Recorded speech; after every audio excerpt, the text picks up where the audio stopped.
Right now, right now. Right now, right now. Right now, right now. Right now, right now. Right now, right now. Right now, right now. Right now, right now. Right now, right now. Right now, right now. Right now, right now. Right now, right now. Oh, I got a real good feeling. We try to bring you high-quality educational and informational content every single day. Why do you think the price is having such an anemic time? The news story of the hour. Jump onto the chart. Is this the beginning of a massive financial unraveling? We gotta add a little addendum to the show map today. So we start here on the daily. Now, we've been looking at the RSI on Bitcoin's daily chart for the last several days. It always has been, but it's been increasing over the last 50 years since the government has been Hey guys, what's going on? Jeb here, and welcome back to Coffee and Crypto Live. This is your weekly morning show where we bring you the latest everything Bitcoin and cryptocurrency. And in today's episode, Jerome Powell is going to absolutely explode the Bitcoin market, but probably not in the way that you think he's going to. You see, today we are going to be having a Fed rate decision, and many people, including, many people believe that that is going to lead to a major rally today. I'm not sure that's going to happen, but what we are going to see today is a Fed rate cut. We know almost for certain that there's going to be at least a 25 basis point rate cut. There may even be a 50 or potentially even a 75 basis point rate cut, but most likely it's going to be a 0.5%, 50 basis points. And today we're going to be discussing the impact that that will inevitably have on the Bitcoin and cryptocurrency market from the lens of looking back in the past to see what rate cuts have done to other markets, as we have seen in the history of Bitcoin and also as we have seen in the history of the United States stock market, which tracks very closely with Bitcoin. So during this stream, you're going to not only find out why the rate cut is so important and how it works and how it impacts the economy, we're also going to see the data and the facts and the evidence about how it has impacted the market in the past. And then we will use that along with a plethora of other technical factors that are going on in this space today to ascertain where the market's going to go next. And then from there, we can apply what we've learned about the market's history and about the market's present to make a plan for what we should do, including the market's future. My name is Jeb McAfee. I've been working in the cryptocurrency space for the better part of the last 8 years, a little over 7 years now, and I love teaching you guys about technical analysis. I just did an interview yesterday, and on that interview, I told the journalist that my dream, first and foremost, is always unashamedly going to be sharing the love of Christ with you guys. That's more important than anything to me. I want you guys to see that in me, and if I mess up, then I want you guys to see me saying, man, I done messed up. I apologize. You know, I want to be humble enough to admit when I'm wrong and learn from it, and then you can come along on this journey with me where, listen, I'm an expert and I'm a professional technical analyst. That's what I've been doing for a living for my entire adult life. But I can get it wrong sometimes. And so we are going to look into anytime that we get it right, say, okay, we got it right, not from a stance of, hey, we're super prideful, but hey, what did we do correct that we should do again? What is something that maybe we should have seen and we didn't, but it didn't make a difference? Or if we get it wrong, let's look at that call and say, how did we get that wrong? Why did that not play out the way that we thought it would? Did we miss anything, or did we actually do the very best that we could? We want to be humble and teachable. My number one goal is always to share the love of Christ with you. But second of all, my second goal is always to help you guys become what I call financially sovereign, which is in control, in, let's use a more powerful term, in domination over your finances. You see, so often in life, our money dominates us. It controls us. It tells us what to do. You have to go to a job that you hate and answer to somebody that you don't like because you've got to get the paycheck. And because you don't have the skills in order, because you don't have your budget in order, because you're drowning in debt, because you got 2 Lexuses in the front yard and your job means that you ought to be having a 2006 Toyota Corolla in your front yard. And so I want to help you get your finances right. And one of the major ways that we do that is through technical analysis and through the reading of these markets and applying it in investment principles and financial management principles. So really excited that you're here today. If you are new here, I want you to go ahead and give me a 1-inch chat. I want to give you in particular a massive shout out. It means so much to me that you are here. It is my passion. It is my dream to help you guys however I can, to minister to you, to share with you, to teach you, to educate you, to learn from you, because I'm still learning too. Like, we're learning together. This is a journey that we're on. I may be ahead of you, but that doesn't mean I'm perfect. So we're both learning together. I learn from you guys all the time. You guys share stuff with me. I'm like, man, I didn't know that. That's awesome. So we get this amazing dialogue back and forth where we learn together, and that is the vision. I want you guys to succeed. and I want us to be along for that ride together. Let's get started. We've got a lot to cover. First thing we need to talk about is the Fed. As you guys know, the effective federal funds rate is going to be updated this afternoon. In about 2 hours and 52 minutes, Jerome Powell will take the stage. About 3.5 hours from now, he will take the stage at about 2:30 this afternoon. But the rate decision and the meeting will begin at 2 p.m. And at 2 p.m., we will have a decision. The Chicago Mercantile Exchange, one of the largest securities exchanges in the entire country, gives it a 61% likelihood that we're going to see a 50 basis point rate cut. So right now, the interest rate at the effective federal the effective federal funds rate, the Fed interest rate, is 5.125, or stated another way, it's about 5 to 5.25. So we're looking at a very high likelihood of a rate cut coming in today. And the reason for that is multifaceted. Let's back up and explain the rate cut a little bit. I'll try and keep this brief, but also in-depth enough that if you don't have any idea what's going on, you can still understand what's going on. So the effective federal fund, the Federal Reserve is the central bank. The Federal Reserve is the central bank of the United States, and it is the central bank of central banks. There are about 12 other central banks that are placed in different regions. One of them's in Atlanta, one of them's in San Francisco, one of them's in New York, and all of those central banks have a chairperson. Of those 12 central banks, if I recall correctly, 4 of them are appointed to the FOMC, which is the Federal Open Market Committee. And then there is the chairman of the actual Fed, which is over those 12 smaller banks, 12 smaller central banks, and that is the actual chairman of the Federal Reserve, and that is Jerome Powell. So there's Jerome Powell, and then there's a rotating board among 11 of those smaller banks. The Bank of New York, the Central Bank of New York, has a permanent seat on the FOMC because New York has been designated as the financial capital of the United States. And then those other 3 seats rotate between the other 11 chairmen or chairwomen, whatever. And so the FOMC, this 5-person committee, decides on the effective federal funds rate to loan money to them. The Fed is essentially able to poof money straight out of thin air, similarly to the Treasury. And so they are able to loan money out to the central banks, to the commercial banks. And so the commercial banks, when they borrow money from the Fed, they're borrowing at that interest rate. The interest rate is a range, typically of 25 basis points. A basis point is 1/100%. So 5 to 5.25 is the current range. So the effective federal funds rate, effectively what that means, that's where the E word comes from, is 5.15. And so the 5.15 interest rate is what the commercial banks borrow money at. And so they turn around, borrow money from the Fed, and then they arbitrage the difference and loan the money out. So they're loaning out money on a mortgage at 7.5% because they're borrowing it at 5%, and they're making 2.5% on the difference. And that's where the bank makes some of their money. They make even more of the money from packaging the mortgage in a mortgage-backed security and selling it, but that's beside the point. And so they'll borrow the money from the Fed, they'll loan it out in a credit card and charge you 27% APR. Please cut all of them up immediately. They are the financial cigarette of the 21st century, in the words of Dave Ramsey, and he's absolutely right on that. So the effective federal funds rate is very important because it literally underpins every single other interest rate in the United States economy. If the effective federal funds rate goes down 1%, every other interest rate in the economy you can expect to go down 1% because almost immediately banks start getting competitive because they can, because there's now margin. And so one bank will say, oh, we're dropping our interest rate down by 10 basis points. Oh, another bank says, oh, we're going to drop ours down by 15 basis points. And you have a race to the bottom, and the interest rate goes down and debt gets cheaper. And so when the Fed lowers the interest rate, it causes the cost of capital, which is a fancy financial term, across the United States to decrease. What is the cost of capital? The cost of capital is very simple. It is simply the amount of money that it costs to get money.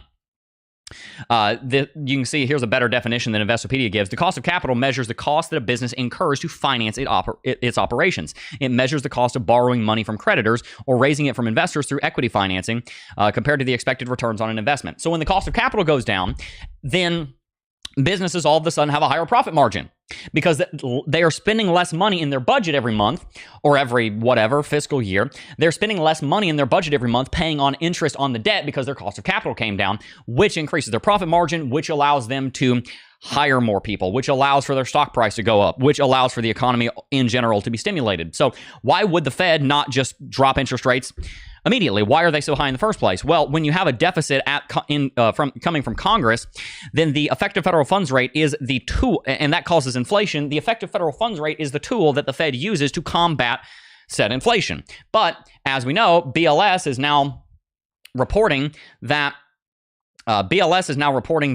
inflation has come down to about 2.5%. Do we believe that? What are we, stupid? No, of course we don't believe that. But that's the number everybody's going off of. The number everyone is going off of is we're looking at headline 2.5% inflation, core inflation at 3.2%. Again, is that actually the inflation rate? Have you been to a grocery store? No, of course it's not. That's a lot of nonsense. BLS is fabricating these numbers. I think they're completely fake. That being said, this is the number the Fed's going off of. The Fed's goal is to keep, and the reason we're going into a bunch of detail on this is because today's Fed Day, right? And I want you to understand the importance of this. The reason the Fed is dropping rates is because the Fed, when they are trying to lower the, inflation, they generally will keep the effective federal funds rate at least 2% higher than inflation. So if inflation is at 2.5%, they want to keep then they want to keep the effective federal funds rate at 4.5 or higher, which is why we're probably not going to see it come down to like 4 very soon, but it could come down to 4.75, which is what's most likely going to happen this afternoon. They lower the interest rate because, of course, having higher interest rates means higher cost of capital, which means the overall economy is less efficient because the Fed is literally just siphoning money out of the economy in the form of those interest payments that are distributed across the entire economy. So when they drop the interest rates, it stimulates the economy, again, because the cost of capital goes down, which allows for higher profit margin, which allows for more hiring, which allows for stock price to go up, which allows for investors to make more money, which allows for them to sell, which allows for them to pay capital gains taxes, which allows for the government to raise money, which allows for them with those proceeds to buy goods and services, which stimulates GDP, and you start to see how the entire organism works. And you start to see why the effective federal funds rate is one of the most important numbers that impacts our economy, not just something that we read about and we say, okay, this is the state of the economy. The CPI is something that we measure. The effective federal funds rate is something that is controlled. The CPI is an output, whereas the effective federal funds rate is an input. It's extremely, extremely important. Looking at the effective federal funds rate is a little bit looking at, like, for example, I run every single day. Today's day 24 of me running a mile a day. The effective federal funds rate is like the input. How many miles did you run? The CPI is like, what's your result? Did your legs get stronger? That's the output. The leading indicator is the effective federal funds rate. And so the fact that a rate cut is coming is extremely, extremely important. Today, I want to talk about the impact that that's going to have on Bitcoin. And the way that we start out that conversation is by looking at the past. If you go to the CPI data, not the CPI, sorry, the core inflation, oh my goodness, I've got runner's brain. What is core inflation? EFFR, duh, I'm sorry. I have a newborn. I'm sleeping 4 hours a night, so sometimes my words fail me. EFFR, that's what we're looking for. The effective federal funds rate, we can see it tracked here on TradingView. And we can see that the effective federal funds rate, which is the number we're talking about today, has been dropped exactly 3 times in the last 25 years. Is it a coincidence that they all started dropping about 6 months before a major financial or a social or political cataclysm? Who knows? Who knows? Who knows? I do like to point out every time I look at this chart that this rate cut started about 8 months before 9/11. This rate cut started about 6 months before the 2008 financial crisis, and this rate cut started about 8 months before COVID. Did they know something was going on? Who knows? Do they know something's going on right now? Who knows? Do we know what happens when they drop the interest rates? Yeah, we can track that. We want to look at this from 2 lenses. The first lens is from the lens of Bitcoin, but of course we're going to have to go back even farther on the stock market because Bitcoin just isn't old enough. If we chart EFFR over Bitcoin, we only really have one example of the effective federal funds rate dropping because it's only happened one time. They don't do it very often. What we are seeing in the history is that the effective federal funds rate drop actually immediately led to a crash on Bitcoin. It coincided with the drop on Bitcoin. And this is where we're going to start doing analysis, right? If you are new to the channel, I take data and facts and evidence very seriously. Very, very seriously. I'm very scientific about what I do here. I do have an expert opinion on this chart because I have analyzed it every single day for over half of its existence. But let me tell you something, I still put expert opinion at the very bottom of evidence. I look at the trends, I look at the patterns, and while what I have to say about it matters, it does not matter anywhere near as much as what the facts have to say. And so the facts are Historically, the only time that we've seen the Fed cut rates, it's actually coincided with a pretty large drop on Bitcoin in the medium term. During our initial rate cuts here, we saw a pretty large correction on Bitcoin. In fact, the entire time that we were seeing rate cuts from the very first day that a rate cut occurred, which was here about the 22nd of July, 2019, to the time that it concluded, we would see a total of a 65% crash on Bitcoin. A lot of that was because of the COVID-19 pandemic coming in. Again, it is a little bit strange when you look at this chart, how they were already cutting rates after not having done that for years. I don't know. Just interesting. Just thought I'd point that out. Do what you want with that information. But it is a fact that they were cutting rates 6 months before it started. Who knows? I got no idea. Anyway, we're about to see a rate cut. And so the question is, are we going to rally immediately and just go into a bull market because of that? That's not what the data says. That's not what the history says. We've only seen it happen one time. And in that time, we were actually in a very similar part of the market. We were right around halving. Now, granted, we were before the halving. And granted, COVID happened, but we were right here in the first leg of the bull market. I think this part of the market that we're in right now is much more akin to this than to that, for many reasons that I'm not going to go into detail on today because I'm trying to stay on topic. But in short, I don't believe that this is the all-time high. I don't believe this is anywhere near the all-time high. I think the all-time high is going to be December, the first week of December next year, and I think that all-time high is going to be between $88,000 and $250,000. We made a video on why that is relatively recently. So make sure you check that out if you have not already. Are we going to see an immediate rally because of the rate cut? The data tells me no. We don't have much data to go off of. There's only one data point, but the limited data that we do have says no. That being said, we do want to keep in mind something very important, and that is that the rate cuts did actually lead to an enormous rally on Bitcoin. An enormous rally on Bitcoin.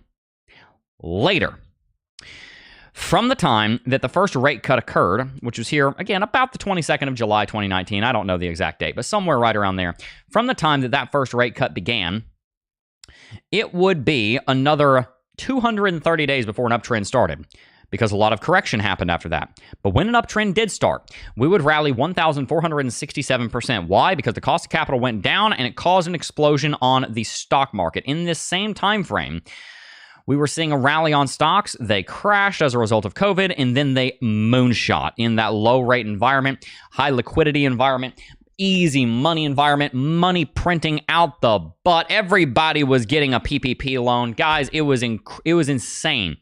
Money was free. I mean, you could wipe your butt with it. It was so easy to come by in that time. That led to an enormous rally on the stock market. Stock market rallied by 120% in 665 days. Yeah, that's not much. Yeah, it is. The size of the United States stock market doubled. Not from baseline, but from the bottom. From the beginning here at COVID, just 2 years later, it was up 41%. Now, a lot of that was because at the same time, we'd probably witnessed 20% inflation. So that might really only be a 20% growth, including the inflation that occurred in those 2 years. Nevertheless, a major rally on the stock market ensued, and it led to a major rally on Bitcoin as well. Now, to kind of get an idea of what happens when the rate cut happens, other than that one data point, instead of tracking the effective federal funds rate over Bitcoin, we've got to track it over the stock market.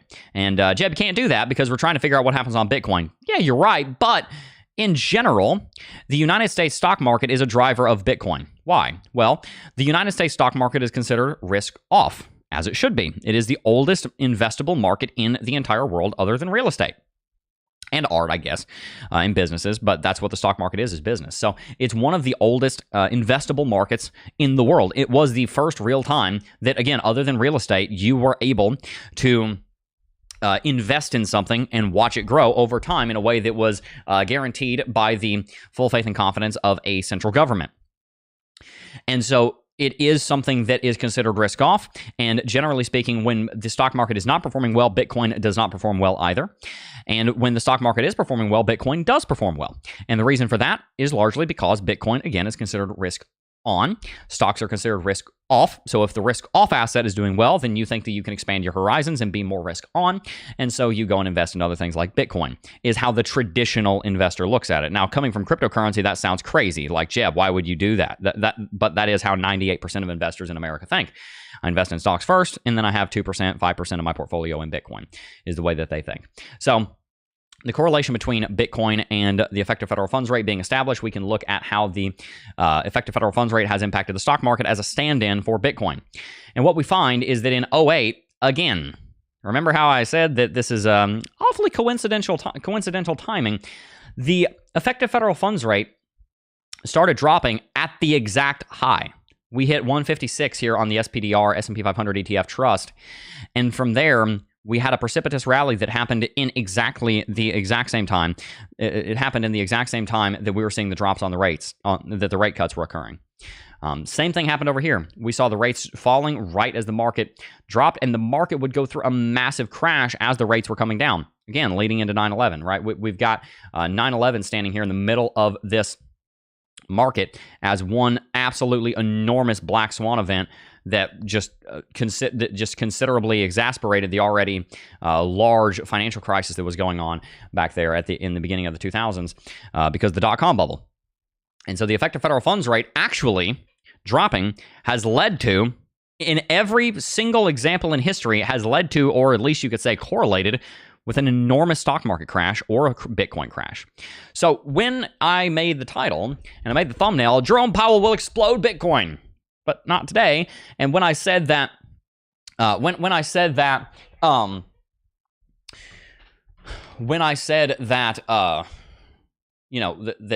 Jerome Powell is going to rally the market, what do I mean by that? What I mean by that is that while these rate cuts led to short-term corrections, they actually led to enormous rallies when you gave them a little bit of time. Why? Well, the reason for that is because when you cut the rates, it takes time for that to impact the market. It takes time for the cost of capital coming down to lead to the banks getting competitive on their rates, lowering their rates, which takes time for a consumer or customer, be it an individual or a business, to come and borrow money from the creditor, and then actually use the money that they borrowed to stimulate GDP, if they're a consumer, or if they're a business, to actually say, okay, we found cheaper financing, we've got a higher profit margin. It takes a couple quarters for them to say, all right, we've got a higher profit margin, we can see it on the books, we can begin expanding our workforce, hiring new people, new jobs are created. You see the expansion of enterprise, which leads to higher profitability. Higher profitability means that people want to buy the company, but again, it can take a couple quarters to see a good trend there. And so it can take 6 to 12 months for the stock market to show any impact from an effective federal funds rate hike. Same way that when effective federal funds rate cut, same way when you see a rate hike, it can take 6 to 12 months for it to have any real impact on inflation. We have a huge economy, and there are many links in the chain, all of which can take days, weeks, or months before you actually see the final product. If you buy a product, chances are, if it's got copper in it, that copper was mined maybe 5 years ago. Like, the supply chain takes time, which is why it took so long to recover from the supply chain shutting down during COVID, because sometimes it takes 2 years to get a supply chain back online. It happens the same way in finance. So with this rate cut in the short term, it may actually spell a crash on Bitcoin. We don't know. We don't really have a lot of good data. We've only got one data point of what the EFFR has done to Bitcoin. And it looks like right now, stock market is breaking all-time high. It looks like it may actually perform very well moving into the election. We just don't really know. But what we do know is that the data is actually not in favor of a short-term rally on Bitcoin as a result of the effective federal funds rate hike. So what's going to happen here? What's going to happen here is that Bitcoin is charting a new path, and we need to pay very close attention, because what it is doing right now will go down in the history books. It will be something that we'll be analyzing for the next many decades to come. How did Bitcoin respond in the early weeks of a season of rate cuts? We're going to find out. What I think is going to happen is that Bitcoin is going to have to fight really hard to get here through $60,500. We've not made an updated call about it going to 65. We talked about yesterday how it looked like it was breaking through, but we needed to see more confirmation. Remember, our calls over the last month have been on Tuesday, August the 27th. We called Bitcoin going down to $54,000. That's what happened.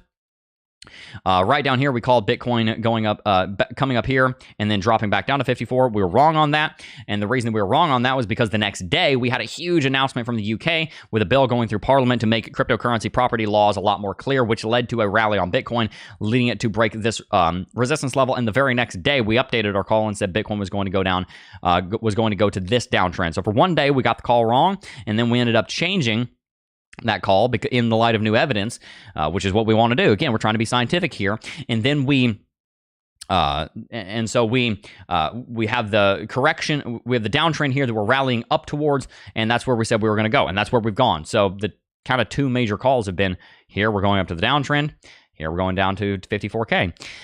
And so from here, we are having to ask ourselves a question again, like what is our guiding prediction going to be at this point?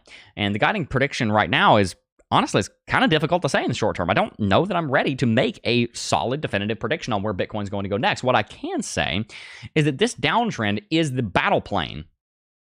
Bitcoin, this is the battlefield. Can Bitcoin break above this downtrend?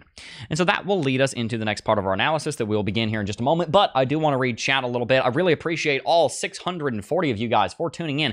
If you have not already, make sure to hit that like button. Let's see if we can't get up to 300 likes. Thank you so very much for being here. Want to give a big shout out to any of you guys that are new. Marco P dropped a 1 in chat saying that they are new to the stream. Welcome to the stream. Thank you so very much for being here. Whether this is the first time that you've been here or you've been watching the stream here for the last 5 years, I really appreciate you being here. It is my dream to help you become financially sovereign. We want to make America a financially sovereign nation, and anywhere else in the world that wants to hear the same message. So we really appreciate you guys being here. Let's read a little bit of chat, and then we will keep it going. Winstreak said they are new. Shout out to you, Winstreak. Thank you so much for being here. Hope that you are enjoying the content. We'll read chat here for 2 minutes or so, and then we are going to keep it going. I love reading hate comments. I love reading critical comments. I'm going to read one. Someone said, Jeb is always wrong. One day we are going to pump. Next day we are going to dump. Go get a real job, Jeb. Your advice is useless. I love that. I think that's so funny. So if I were to say that I'm always wrong, wouldn't that make that wouldn't I be wrong in saying I'm always wrong, which would mean that I'm always right? Like, wouldn't that create like some kind of time paradox and our brains would explode? So I'm just not going to say that. I just want to be careful. As far as the always being wrong thing, one day we're going to pump, next day we're going to dump. Like I said, this is why I talk about the calls that we've made. Not to rub it in, but because I want to set the record straight. I want there to be a clear record on what we have said, whether right or wrong. If I get it wrong 7 out of 10 times, I want that to be known. Why? Because I need to grow, probably. It probably means I need to learn something, right? But so far, our predictions have been 3. Since we had the baby and since we came back from postpartum, we have had 3 guiding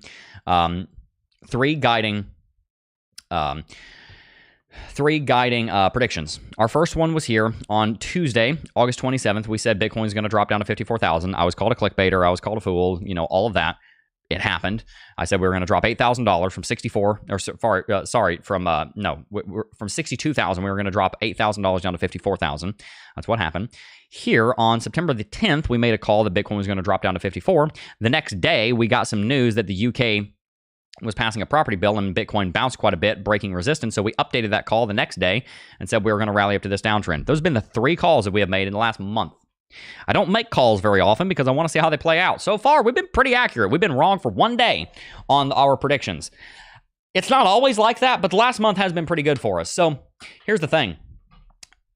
Technical analysis is not the point of this stream. Let me just put that out there. Boom. Mic drop. What, Jeb? Like, what about the belt? Like, influencer award, best technical analyst 2 years running. Like, what about, what do you mean? What do you mean the show's not about technical analysis? The intro runs, says #1 TA show in crypto. Yeah, I think it is. But it's not the point. Technical analysis is not the point. The point of this stream is first and foremost to show you the love of Christ and to show you that he died for you, to show you that he loves you, to show you that he is the way, the truth, and the life, and no one comes to the Father except through him. That is the #1 point of everything I do in life, in my marriage, with my parenting, when I go on runs, when I sleep. Everything I do is for his glory. That's the reason I do it. #1, first and foremost, and I want you to know that. Secondly, the second reason that we do this stream is not so that you can know where the market's going next. That's fun. That's fun. It's so much fun being able to go around the water cooler and say, oh, I think the market's going to go here because if it breaks this downtrending level of resistance, then we think it's going to go to 64,000. It's fun to sound smart, right? It's very fun. I remember being in 6th grade talking about astrophysics and quantum mechanics. I was the man. I was the man talking about the Planck length and string theory. I was talking about quasars and Kugel blitzes and supernovas, and yeah, I sounded cool. Was I ready to go be an astrophysicist? Heck no. I remember in 7th grade trying to figure out how to spell astrophysicist, but that's what I want to do with my life, right? It's fun sounding smart. What's more important than sounding smart is being smart and doing smart things. And so the reason for this stream, #1, is to show the love of Christ. #2, the reason for this stream is to help you get your money right. It is not just so that we can sit around and sing Kumbaya and say, oh, I think it's going to go here. Oh, I think it's going to go there. That's great. That's entertaining. Nothing wrong with entertaining. I want results. I don't go on my morning run because I want to be entertained. Does it feel good? Heck yeah, it does. That's not why I do it. I want to go on my morning run because I want to extend my life. I want to live longer. I was 19 years old. I looked up at the moon. I said, you know what? I'm going to go there one day. Why not? That's been a dream of mine ever since. I was writing to a Bible study, men's group last night. Saw the moon cresting over the horizon. I said, man, God made a beautiful moon. I can't wait to see you. It'll probably be 20 or 30 years. Give me some time. I'll come visit. I got a vision, guys. This life means something. You only got one of them. We don't have time to sit around and make predictions that don't matter, that we're not going to do anything with. What's the point? The purpose for this stream is always, first and foremost, the purpose of anything I do. You see my face on it, this is why I'm doing it. The first and foremost purpose of anything that I do is to show the love of Christ. The second purpose for this stream and for everything we do here at the company is to help you achieve financial sovereignty. The reason we try and figure out where the market's going to go is because we will have information on how to act. Our technical analysis gives us a map that we can follow to wealth. And so that's why we're talking about where the market's going to go. That's why it's important that we understand a technical analysis, because it informs us what to do. It informs us what to do with our investment dollars. It informs us when and where and how and why we should be investing. So with that said, where are we going because of the Fed news? I want to make sure you get an answer here. I want to make sure you get a crystal clear answer here to answer the point and the question of this stream. How will the Fed decision impact the market? In the short to medium term, from a data standpoint, I believe that it's most likely going to be a negative impact on the market. That's the data. We do not have much data, so I can't say that with a lot of clarity, but that is what the data says. I want to be a megaphone for Christ, and I want to be a megaphone for facts, and a megaphone for the principles of financial sovereignty. That's my goal. This has never been about Jeb McAfee. This has been about the teaching. This has been about the teacher. The data says the 3 times in the last 25 years, which is the only data I'd really use because the advent of the internet happened in those years, says that the next several months will probably be bearish as they go through a cutting cycle. Why? It's kind of hard to tell, but it's what's happened. That being said, I do think that short-term we're looking very bullish on the market, so there's a bit of a contradiction here. The effective federal funds rate cut makes it seem like we're going to see a drop, but then at the same time, we are seeing some very bullish signs on the short term, so what gives? What we're looking at right now is a lot of murky waters. We're looking at some chop. We're looking at some chop moving into the election. I don't foresee, and I could be wrong. I could totally be wrong. But on everything that I'm witnessing, I read this market every single day. This is my full-time job. Everything I'm seeing, I do not see a very obvious, clear path just up to $73,000 right now. Can that change? Absolutely. If we do break this downtrend, then that starts to give me a lot more confidence. Okay, wait a minute, something big's going on. But until we see a break of this downtrend, I'm not having a lot of confidence in a rally, a further rally. We made a prediction we go up to this downtrend, and it happened. Where it goes next, I don't have enough data to give you a confident answer. It's not that there isn't data out there. It's that I've looked, and there's just not a lot of confident answers. I don't want to give you a confident decision on which way the market's going to go in the short term because the data is not confident. What I can say is there are some very bullish signs. We had a huge breakout yesterday on stream, actually. We annihilated the order books and we set higher highs and higher lows. We've got a very confident uptrend, and we have a confirmed buy signal on the 8-hourly chart for Bitcoin. However, on the daily chart, it still isn't here. So LUX ALGO is giving us some good data, but it still isn't here. We just have not seen that kind of confident breakout that we need to see. So the best answer that I can give you in the short term, and again, we've talked about our calls. We've made some very precise calls recently. But right now, because I don't want to lead you astray, the next couple of days, there's a question mark on it. What do we see? What's going to happen? It's extremely hard to tell. And that's not because we're not seeing data. It's because the data is not clear. And a large part of that is because of the question mark that clouds everything right now of the election. We don't know who's going to win. Who wins is going to have an enormous impact on markets. An absolutely massive impact on markets. The impact that this election will have on markets cannot be overstated. And the impact will likely be vastly different depending on who's elected. What people don't realize is that the top 50% of earners, of net worth, individuals in the United States pay like 80 or 90% of the taxes. The top 1% of net worth in the United States pays over 50% of the taxes. The rich paying their fair share is a myth. Look at the data. Look at the facts. I'm not saying that from a political stance. I'm saying that from a fact stance. The rich pay the vast majority in taxes. Do we all pay too much in taxes? Yeah. Is there a lot of bloat in the government? Yes. Do taxes need to come down and balance the budget at the same time because we need to cut things like slash and burn like it's step 2 of the fence-off way? Yeah. Why do I say this?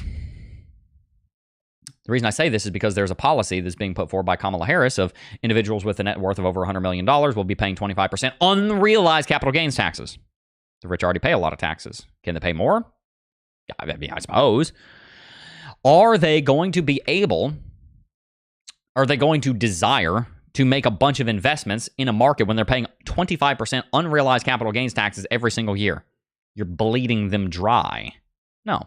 And so anyone with a net worth over $100 million is seeing that policy out of Kamala and thinking, oh crap, I need to move my money offshore. I need to move my money to China. I need to move my money to the Eurozone. I need to move my money to Germany. I need to move my money to Britain. I need to move my money anywhere but here. And then on the other hand, you have Trump, who again is not perfect. I just told you yesterday about some of the things that I definitely do not agree with the way he's speaking. I don't agree with every word that comes out of his mouth. I think his mouth gets him in trouble quite a lot. But generally, people are more bullish on his policy. I know plenty of individuals that run multi-$100 million companies that fall into that $100 million net worth bracket. The vast majority of them that do not have political motives are much more likely to vote Trump because they believe he's better for business. And so again, you've got one candidate, Kamala over here, who's freaking the rich people out about markets. And then you've got Trump over here that is making the business people and the people with money that create jobs that run the economy giddy like a schoolgirl who's given a Barbie backpack, or giddy like a schoolboy that walked into a candy shop with a credit card with no limit. That places a huge question mark in November. And so what we see right now is that we're kind of getting a question mark because we don't know exactly how the Fed decision is going to impact the market. And we've also got a question mark because we don't know what's going to happen with the election. And so you've got a lot of chop moving through the election. After the election, you're going to see a lot more clarity. And whether Kamala or Trump are elected, it's probably going to end up being a big rally on Bitcoin. And that's really our big point today. The effective federal funds rate decision has always, in the last 25 years, led to a major crash on markets in the first 6 to 12 months. In fact, it almost seems to have preceded most of the major black swan events that we've seen this century. That being said, and the good news is, 12 months after the effective federal funds rate decision comes in, invariably, and I'll show you this again, data. Cannot stress enough how much we want to use facts and data. 12 to 24 months after the rate cuts begin, you're generally, actually, it takes a little bit longer than that. I take that back. Generally, within a few years of the rate cuts coming in, you're starting to see a pretty major rally that was likely as a result of the rate cuts. And so how that's going to play out over the next few years is yet to be determined. But what we do know is that the last 2 rate cuts within just a couple of years of the rate cuts beginning, you were seeing a major bull market ensue. In 08, because 08 financial crisis had to play out, and then after COVID, it happened a lot quicker. Right now, we don't see a reason why we're going to go into a massive bear market at the moment. And so the likelihood of it taking a very long time for the effective federal funds rate cuts to be bullish on Bitcoin, it probably comes down. The timeline comes down quite a bit. So in the short term, here's the prediction. We've got a question mark. Do I like giving you that answer? No. You want to come here for answers. I'm having to give you the answer if we don't have an answer. Does that suck? Yeah, that sucks. That's the best thing I'm getting. So that's the best thing I can tell you. You know why? Because honesty is a core value of mine. That being said, what I can tell you is that in the longer term, the effective federal funds rate being cut is extremely bullish for Bitcoin, and definitely, absolutely will contribute to that 2025 bull market all-time high prediction of between $88,000 and $250,000, which is, centering around $100,000 to $156,000 in December of next year. And so how do we apply this? I love wrapping out our actual content on this point. I love wrapping out the content on this point. How do we apply this? Well, the way we apply this is we want to continue doing the same thing over and over and over again. If you're a trader, I like to start with the traders because the technical analysis is much more applicable to you. If you're an investor, then it's going to be a lot of the same pretty much every day, which is why you come, because I'm going to tell you the same thing every day. I'm going to be a positive influence on you every day. It's consistency. If you're a trader, I would not be entering a position right now. I've given you some calls. I've said, hey, I'd enter a long right now, et cetera. But if you're a trader, I would not be entering a position right now because there's just not a lot of confidence. Are we going to break this downtrend? Are we not? We just don't know. We have no idea how the market's going to respond to the rate cut coming in a couple hours.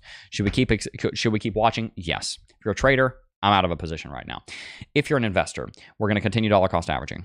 We're going to continue buying on a weekly basis or every time you get a paycheck or once a month or whatever frequency. We're going to follow our plan here. Every interval, I will invest X into Y on Z. Every interval, we will invest $100 into Bitcoin on crypto.com. Every Tuesday at 5 p.m., we will invest $50 into Bitcoin on Coinbase. Every time I get a paycheck, within 24 hours, we will invest 10% of my paycheck into the S&P 500, 2% of my paycheck into Bitcoin on Coinbase. Whatever. This is the basis of investment. You do this and you set a schedule and you do it and you never stop. Ever. Never stop. This is your minimum. You've got to go and look in every, here's a bit of a life lesson that ties into this. You've got to go into every area of your life that matters. Marriage, kids, finances, investment.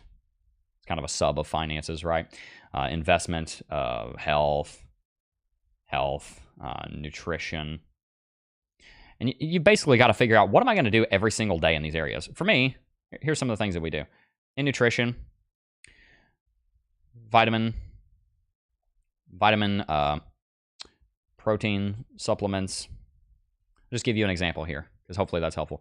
I have a vitamin and protein supplements I take every day. I want to expand this and add a few other kind of add-ons here.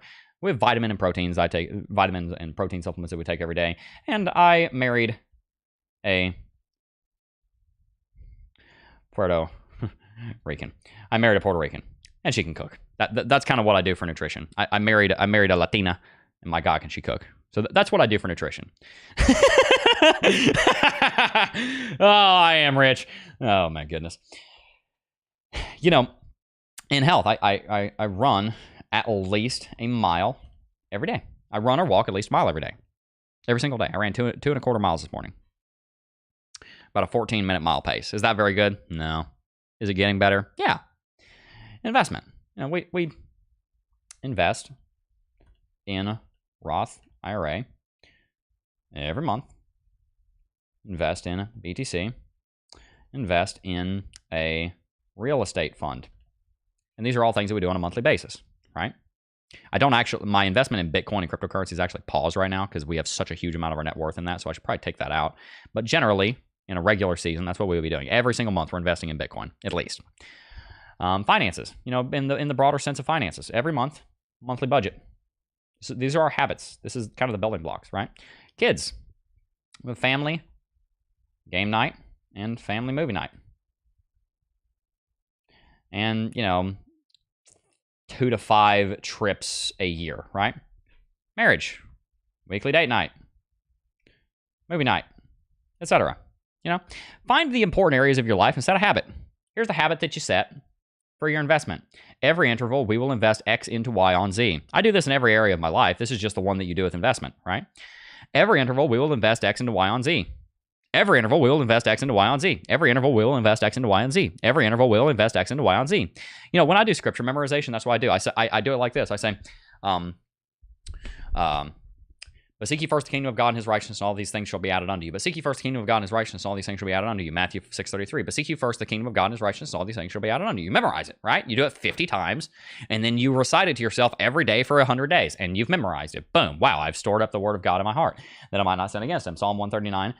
119.11, right? 119.11, really easy to remember because there's a gun called the M1911, right? But we memorize it. So every interval will invest X into Y on Z. Every interval will invest X into Y on Z. Every interval will invest X into Y on Z. Every interval I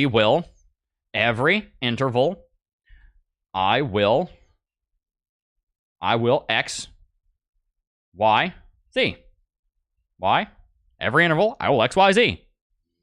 That's your habit. Every morning, I will run, that's my X, at least 1 mile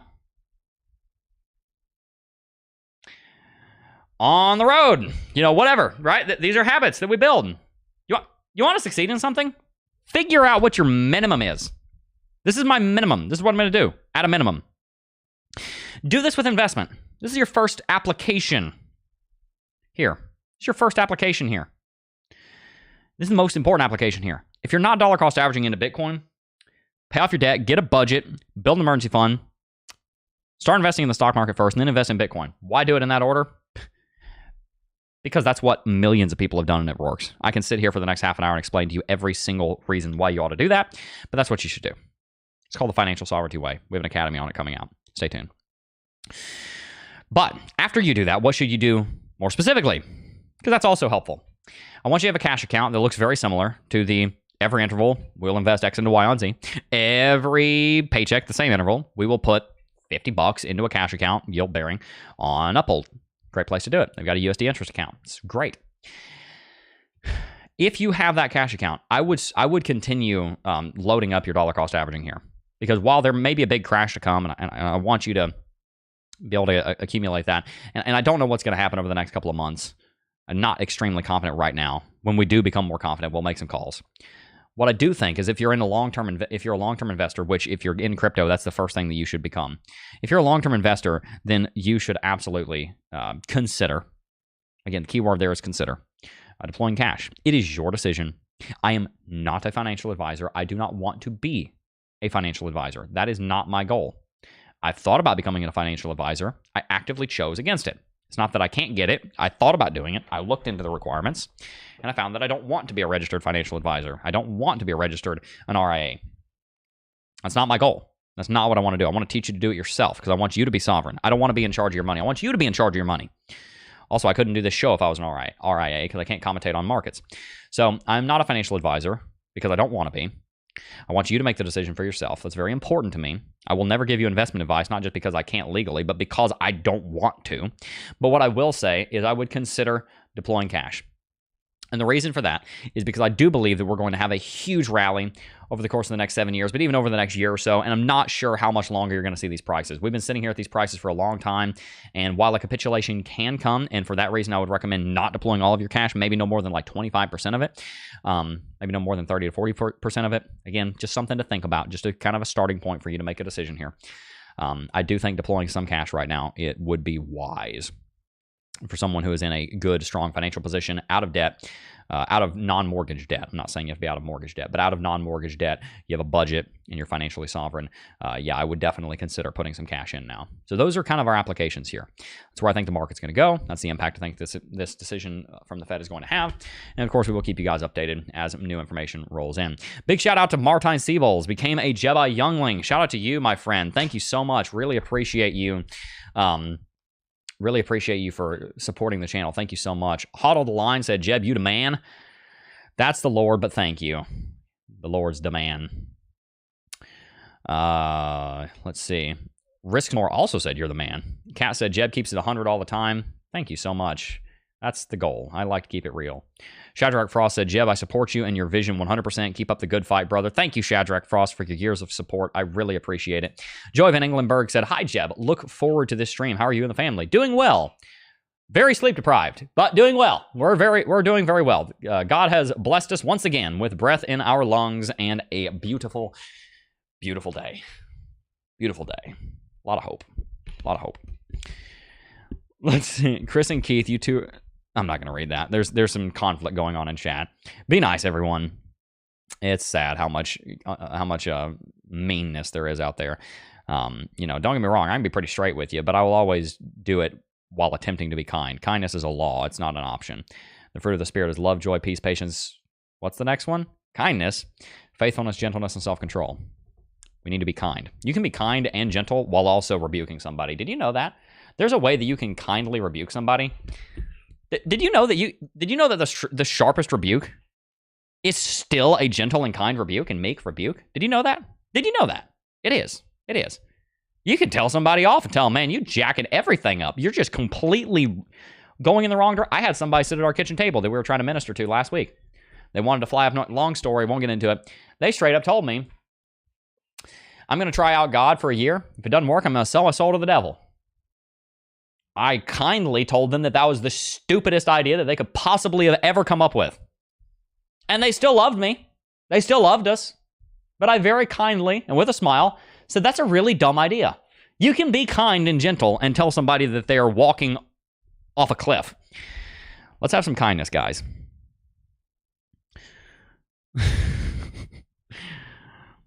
Goodness gracious. Let's read a little bit more chat, and then we're going to wrap it out here. Hey, while we got some more chat flowing in, I do want to let you guys know about NordVPN. If you have not already signed up for NordVPN, my goodness, are you missing out? My gosh, are you missing out? Here's the reason you're missing out. NordVPN is going to keep you safe. I'm going to show you how to build a lot of wealth here in the Bitcoin and cryptocurrency space. If you follow what we teach, you will make more money. Am I wrong? People that have been watching the stream for the last 2 years. Are you in a better position because of the teachings that we have had here? True answers only. No BS. Bull squirt. No lies, right? No nonsense. Are you in a better position financially because you've listened to what we've taught? I see people all the time saying, oh, I'm out of credit card debt now, Jeb. Oh, I'm on a budget now, Jeb. Oh, I'm actually a one-coiner, Jeb.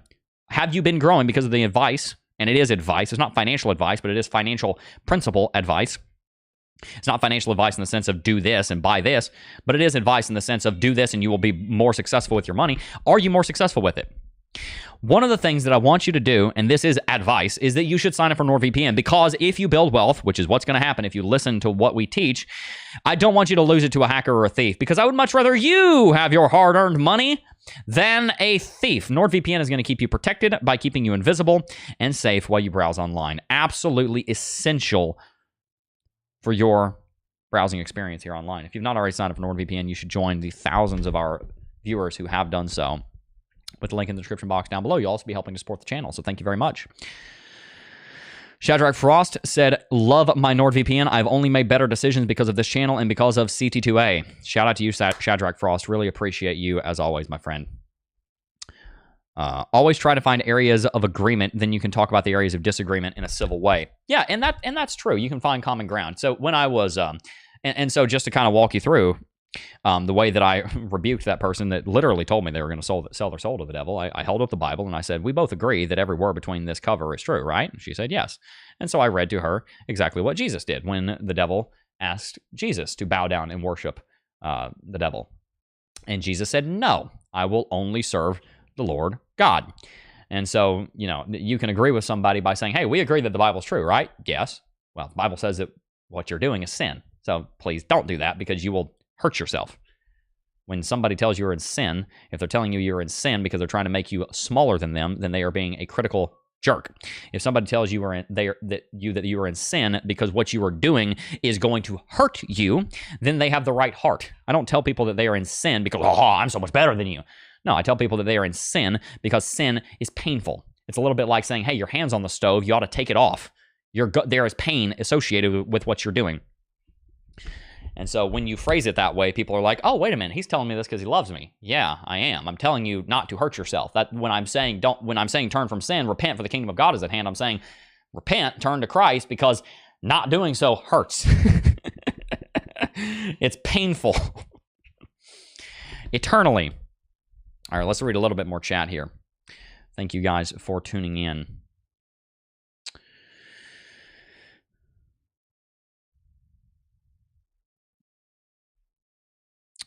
Trump's mouth doesn't get him in trouble. It's his righteous policies that get him in trouble. Yeah, no, there are a lot of policies that Trump has that I totally agree with. When I say his mouth gets him in trouble, I mean like the Truth Social post that he did the other day that said he hated Taylor Swift. That's not very, frankly, it's not very Christian. Isn't it? Who are we to hate another individual? Now, God is angry with the sinner, and he wants them to turn because he cares about them. But we're in no position to hate somebody. We're not perfect. So that's what I'm talking about. I do think that Trump gets taken out of context a lot. And I do think that generally he's a pretty nice fellow. To do that is because Uphold is an incredible cryptocurrency exchange, but they're not just an incredible cryptocurrency exchange. They are also they are also trying to build essentially a bank in the cryptocurrency space. But think a minute, you're like, wait, a bank? We don't like banks. No, I don't mean your traditional bank. They're not doing fractional reserve lending. They have 100% reserves. They guarantee that. They show that up. They show that on their website. What I mean by bank is that it's a place where you can build all the financial architecture that you need in your life. So if you've not already signed up for Uphold, not only do they have an incredible exchange that is extremely simple to use and is also very, very powerful and has all kinds of tokens on it, they're also the place where you can start basically kind of moving away from the traditional banking system into a system that's built on cryptocurrency rails. And so with the advent of their USD interest account, you now have access to a high yield savings account with $2.5 million, not $250,000, but $2.5 million of FDIC insurance baked in. So if you've not already signed up for Uphold, you absolutely should, with the link in the description box down below. And we're very excited to be sponsored by them. Make sure to check them out down below. Thank you so much. All right. And also stay tuned because we do have an interview coming with Simon McLaughlin, who is the Chief Executive Officer of Uphold. Had a great conversation with him recently, and that video will be coming out relatively soon. Guys, I hope you have enjoyed today's stream. If you did, make sure to hit that like button and subscribe to the channel. Really appreciate all of you guys for tuning in. On a final note, you know, the thing that motivates me the most to get out of bed in the morning and to do what I do, just kind of sharing my heart with you here as we come to a close. The thing that motivates me to get out of bed in the morning, because I've had that question for a long time, like why do I get up? Why not just sit under the covers and be comfortable? You know, what's the point? The reason that I get out of bed in the morning is because there's pain. It is because there's pain out there. But that's not it. That's not the only thing. And I'll come back to the other part of it in a second. It's because there are people in pain. It's because there are people that are hurting. It's because my wife needs me. And if I'm not there, it's going to be painful for her. And my kids need me. And if I'm not there, it's going to be painful for them. And you guys need me. And if I'm not there, it's going to be painful for you. Not because of anything good I've done, but because of the Christ in me. And I know that he's a healer. He heals people. He is a judge, and he is just, but he's also a healer, if you'll turn to him. And there are people that need to see his healing. Prince of Peace, Mighty Counselor, a healer. There are people that need to see that. And the thing that motivates me the most is knowing that there are people that are in pain, both in this life and in the next. And if I would just get out of the way and then let the Lord who's in me work through me. If I actually lay down my life and I actually get out of the way and I actually am willing to do whatever it takes and I actually am willing to be led of the Spirit, you guys are going to see something out of me that's a 4-letter word, but not the kind that you see in politics anymore. You're going to see love. And that's what I want. I want you to see love. I want you to see hope. I want you to see an example. I want you to see Christ. The smaller I make Jeb McAfee, the bigger he becomes in me, and the more you'll see him. If you're seeing anything wrong out of me that's impure, James 3:17, wisdom is first of all pure, then peaceable. If you see anything out of me that's impure, just know that's Jeb, not Christ. And so what I can do, and I know you're probably thinking, oh my gosh, Jeb, what the heck are you talking about? What the heck are you talking about? When I get out of the way, Christ is able to move in me. I have to be made less so he can be made more. And when he's made more, you're going to see his love. You're also going to see his justice. And I will call out nonsense. The same way I called out Trump saying that he hates Taylor Swift. That's what's wrong with America. The hatred. I like Trump. You know that. I think you know very well I'm not voting for Kamala. Do I think she's got a lot of problems? Yeah. Do I think Trump's perfect? No. If it's wrong, I'm going to call it out. I don't care who you are. I don't care about the politics. I don't care about trying to rub shoulders with somebody. If you're right, you're right. You're wrong, you're wrong. That's what my dad taught me.